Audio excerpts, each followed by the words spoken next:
And then it's going. Okay. So today we are meeting on Jose, which is we did some testing for him and just to figure out where he kind of is. Okay. And so we wanted to meet and let you know what we came and make sure that you're okay with what we're deciding to do. So I'm Miss America's teacher, and then yeah. Okay, so the first test that we did was some informal tests, and that was just to see where you're at like what we're teaching right now. Mm-hmm. And we did. I can show you the informal test that I chose. Is since we're going through his reeval as well, we found out that he wasn't really retaining the knowledge of his letters. So we went through and tested him on his letters. Okay.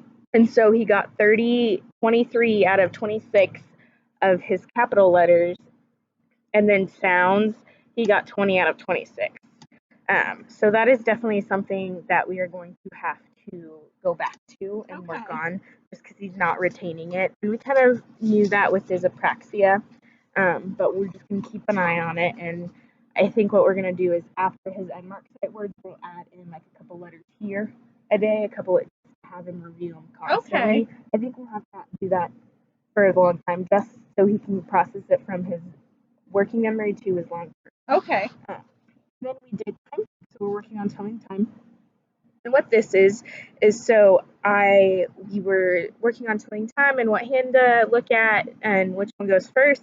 And so this was taped to the kiddos' desks and randomly throughout the day at any given moment I'd yell, and the kids would stop what they were doing, go back to their desks, and they'd have to write down what time the clock says. And here, the first three we did together. Mm-hmm. So he did those really well. And then the last ones he did by himself. And the thing that we picked up on is he wasn't getting that when it's o'clock, he put 00, he put 12 on all of them. And then down here, it's supposed to be 35 and then 50. So he was just writing the numbers instead of converting it to the time. Okay. Yeah. So that's something we're going to work on again. We kind of established it as little brother, big brother. So the big hand is big brother, and he's smarter, so he counts by 5, so he doesn't say the number on there. Mm-hmm. But we're just going to have to reiterate that again and again with him. And then we were testing some of his Edmark comprehension, and he did a good job. So all I had to do was read the sentence and then match what picture. And he did great. He's one that his comprehension is good. Okay. I didn't see an issue with that. But again, with the time and the letters, it's something we're going to have to work on there. And I did those again because that's what we were working on, and it just gave me a quick right then and there answer of what was going on. Now this jazz is from, we gave him, or actually I didn't give him, our school psychologist, because it's his re-eval time, gave him the WISC-5, which is an intelligence scale, and just to see overall where he's at and kind of see, which he is in the low mark. So he got 67 full scale, which puts him at the low, very low, extremely low range. Okay, now what's average for his Average age? would be this shaded in part right here. Okay. So it would be 90 to 110 is where we're shooting for average. So he's in the extremely low. But as you can see, he kind of bounces around in his scores. Like his highest one is verbal comprehension, which he got a 78. So we know that's telling us that he understands what we're saying. Though we knew this was his lowest one though is a 59, which is working memory. Again, his apraxia and dyspraxia is that his processing speed is really good. So because these were kind of inclusive, we weren't able to get an exact data from it on like where placement wise we should keep him. We went ahead and did adaptive tests, so that's how he'd function in everyday life. Social skill, he was in the average range. He got 94, but that's our Jose. He's a pretty social kid. The other ones, he was in the 70s. Communication, daily living, and this was from a test that I did on him. It's called the Vineland, and it just kind of asks questions on like, does he know his name? Does he know his birth date? How will he interact with others? Academic, we did some, and he was really low on this, got a 43 and a 52. You can see he's off. He's not even on the chart. So from this, we decided to keep him where he is, so in our self-contained class. And our school psych decided to label him intellectually disabled, specifically with, it might be dyslexia, she doesn't know for sure. Okay. And that may be with his apraxia and why he can't identify the letters right away with the sounds. Now, is there more testing they could do to figure that out, or? Yes, there's some other stuff that we can do, and we're going to continue to look at that. Okay. But this is the norm reference test that we gave him. And then all throughout the past 4 months, I've been keeping track of Jose's stuff. And, we do Edmark, right? It's our sight word program. And in that, there are many assessments throughout it that we choose to test what he's learning, if he's understanding what he's reading, if he's retaining his words. And I chose to focus on the picture match. So we call it a word match.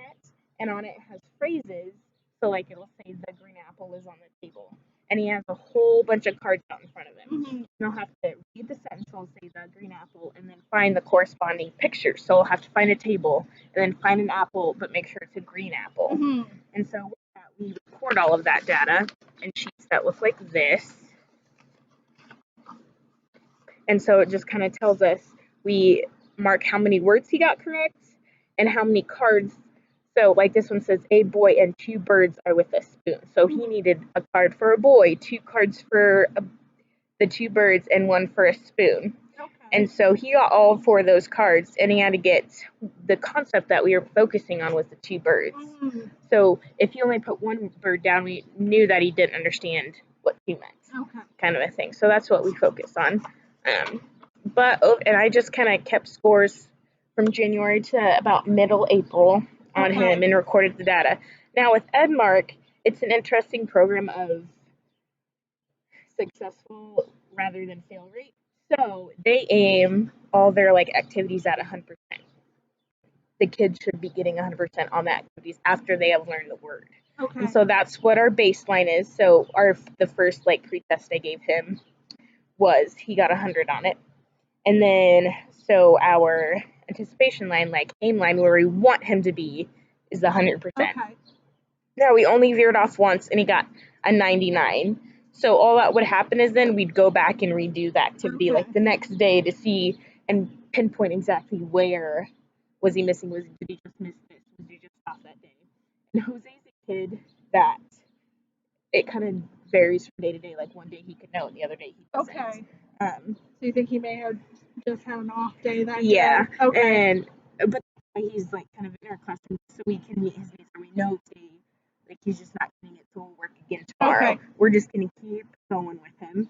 And based on this information, I want to keep going with Edmark because he does do well. I think 99 is not bad. I would be more concerned if he missed more, he got a 90 or below, because that means he's really not retaining anything. But here, he's doing a great job.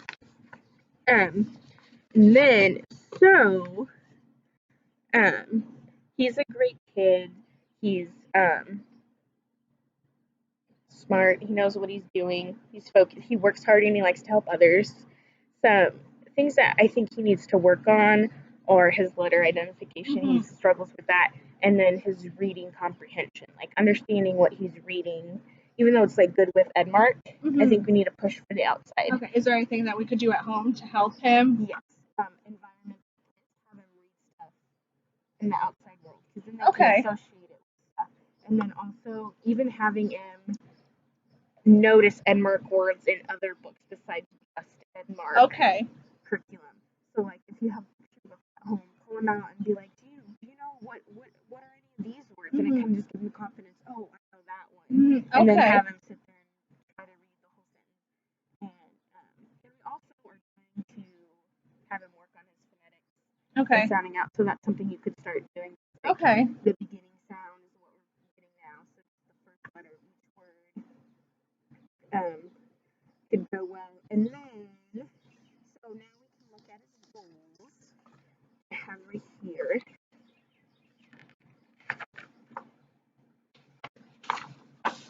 So we are going to focus on his reading with Edmark. so our long-term goal for him is to be able to identify 100 out of 150 EdMark 1 words with 85% accuracy for 36 instructional weeks. And again, that'll take place over those 36 instructional weeks. Okay. And this is, again, with his lack of remembering skills, I think sight words are the best way to go, just to help him understand like what's going on. And so we'll just keep working on that. And then a shorter term goal would be for him to reach 70 EdMark goals in our quarter, in our 9 weeks at 85% accuracy. And I know there's going to be some breaks coming up, and that's going to cause a little issue with that. Mm-hmm. So what I really would like us to think about over the summer is him just retaining. Okay. So that's another short goal. I want him to retain his words over the summer into the beginning of next year. Okay. Just so we can be like, awesome, you did this.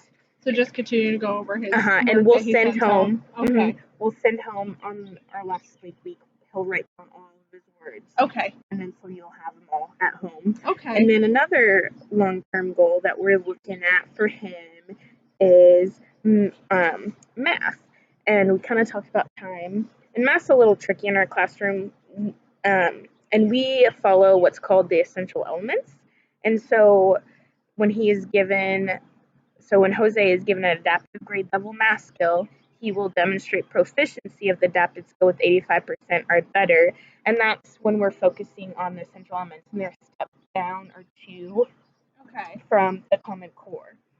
And so, and that'll get more detailed in our short-term goals. That this just adds, because we talk about so much math. Okay. Like we have telling time, measurements, place value, multiplication, addition, subtraction, and it's hard to put that into one goal. So then that's why we do our short-term goals. Okay. So then by the end of the year, I want him to be proficient in addition, subtraction, numbers 1 to 20 without the use of a number line. Okay. So in those 9 weeks that we have. And that's what we'll do with that. And then,